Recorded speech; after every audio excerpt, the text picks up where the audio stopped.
On se demandait depuis la semaine dernière ce que Mohamed Merah avait fait des vidéos des tueries. Eh bien, le siège parisien de la chaîne qatari Al Jazeera a donc reçu une copie de ces vidéos. Mélanie Vecchio. Dans le courrier réceptionné par l'antenne parisienne de la chaîne Al Jazeera, une clé USB et une lettre.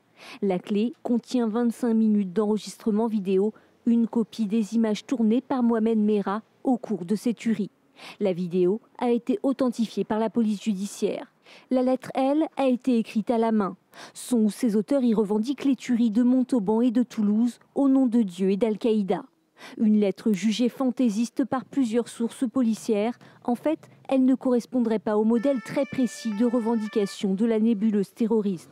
Rédigée à la main et en français, elle comporte de nombreuses fautes d'orthographe et aucune estampille identifiée à l'organisation. Le courrier a été envoyé d'un village proche de Toulouse. Il porte un cachet postal daté de mercredi dernier. À ce moment-là, le siège de l'appartement de Mohamed Merah avait déjà débuté. Reste pour les enquêteurs à savoir qui a posté la lettre, Mohamed Merah le mardi soir avant l'assaut ou un complice le lendemain matin.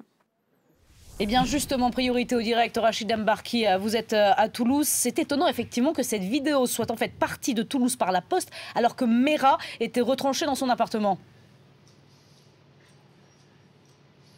Oui, évidemment, cela intrigue beaucoup les enquêteurs. Alors, qui a posté cette lettre? Ça, c'est la grande question aujourd'hui. Évidemment, les enquêteurs sont penchés dessus depuis qu'ils ont appris que la chaîne Al Jazeera a reçu ce courrier.